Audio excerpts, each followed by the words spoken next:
Hey guys, Anime Princess here, and today we're going to be covering the first 15 hours of my League start. This video is going to be targeted primarily to the newer players because I know Path of Exile going from end of campaign into early endgame is a pretty big difficulty spike, so I want to give, my thoughts on how we can bridge that gap and make it as easy as possible. And we're going to be ending the video looking at my character. I'm going to be going over all the gearing updates I made, and I'm going to be talking about the costs of them and the reasoning why I did them, because all the gearing upgrades are, they're to make the transition as easy as possible. So I want you guys to understand the thought process. All right, well, we streamed for around 15 hours on day one, and we hit maps at 6 hour 20-minute mark. So that means we did play around 9 hours of the end game, and most of that was spent in heist, because heist I feel is easier than even white maps, particularly for Spark, because the corridors are very thin, which is just a nice thing for Spark. And if you do certain contracts, i.e. lockpicking, demolition, you get a lot of chaos orbs as drops. Also, if you're using my leveling loot filter, you can just stay on that leveling filter. You don't need to change to an endgame one anytime soon, because that filter highlights chaos orb recipe items, and that's how I made most of my currency on day one. I think I made well over 100 chaos, like quite a bit more, simply by doing the chaos orb recipe.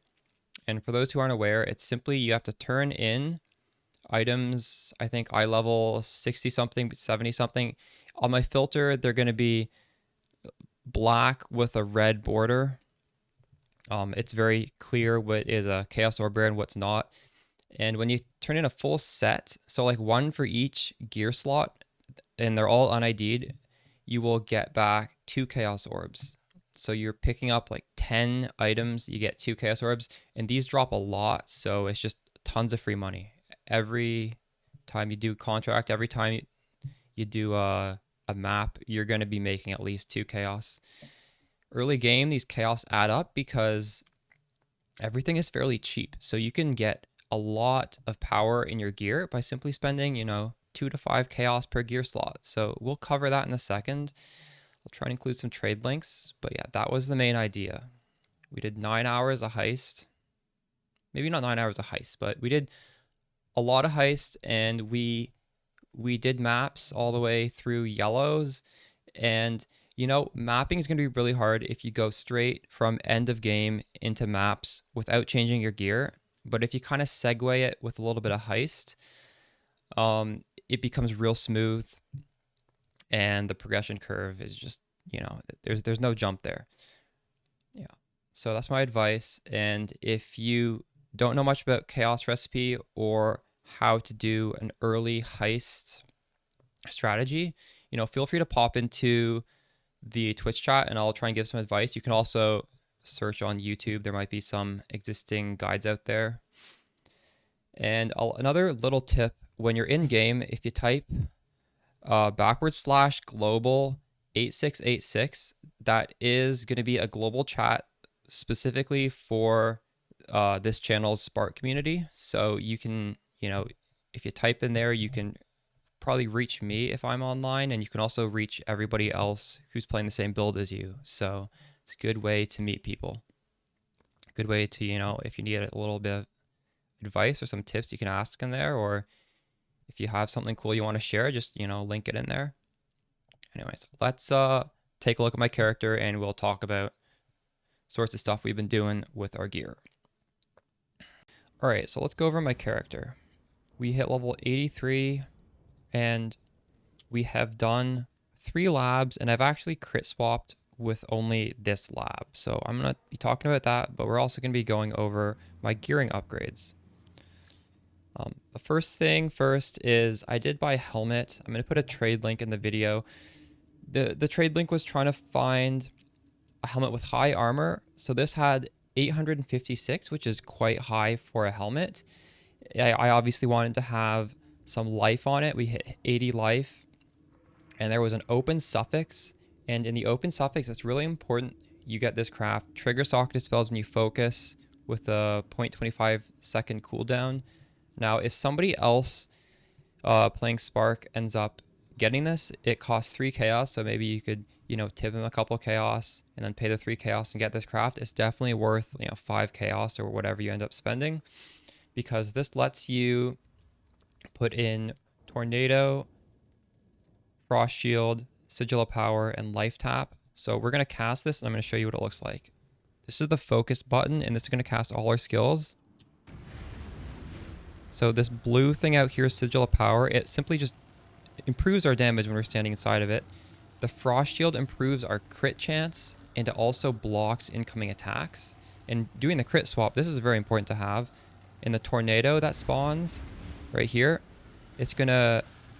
any spark that goes through it is going to buff its damage, and it's going to beeline onto the boss. So early on, your damage might feel not so good because, again, Spark is a really well scaling spell. So, it's going to get better and better, but especially in the beginning, you want to do these little tricks like this to just get so much damage for free to kind of cheat out the difficulty curve.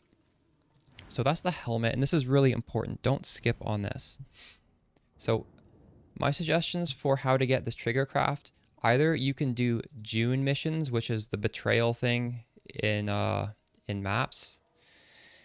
You need to unveil a helmet, and it's just random what you get. As soon as you unveil something, you get it on your crafting bench, then you can craft it yourself. I don't have this yet. One of my viewers crafted it for me. So again, you could join global 8686. That's our community chat channel.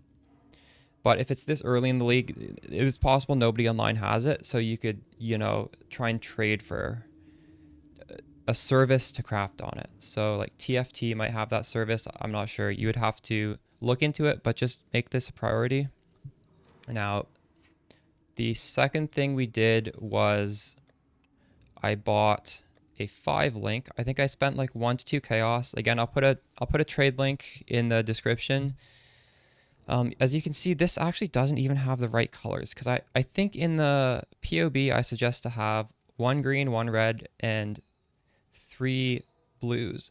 But this is actually fine because Spark is very flexible. So what I did was, instead of having another blue gem, I put in added cold damage early on, and cold damage freezes enemies and it chills them. So this was sort of like having the Call of the Brotherhood without having to buy a Call of the Brotherhood, because on day 1, Call of the Brotherhood's 20 chaos. You lose a little bit of damage because this isn't really like an effective link, but it's good enough, and it makes the early game feel quite safe. I'm not saying you guys should purposely try and get 2 greens, but I'm just saying, if there's one socket color that's off, you can make do. For example, if you have 2 reds, you can put in cruelty support, and it's still going to give you a lot of damage. And if 2 greens, the second one should be cold damage. We also bought a singularity. Now, last night, before I went to sleep, these were around 5 chaos, and it's a lot of damage. So, there's going to be a trade link for this as well. Highly recommend picking up either 1 or 2 of these. I opted for 1, and that's because on the skill tree, all of these block nodes don't work unless you have a shield equipped. So obviously, I'm going to have a lot less damage with 1 rather than 2. But you know what? With the whole focus, this is so much damage. I'm okay with having a little bit less damage. So we're playing it real safe. All of these block nodes are they're turned on because we have the shield. And yeah, I'm using a shield. I suppose I'll put a trade link in there as well. It's pretty flexible. You probably want maximum life on there. My one has +1 to level of lightning skill gems. Instead of that, you could get high spell damage. You could also get high critical strike chance. There's a lot of different things you can aim for on the shield.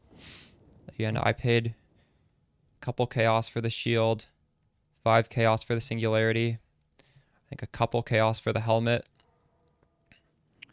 Now, as you can see, I do have a 6-link body armor. This was quite expensive. I think this was 60 chaos. They might even be more now.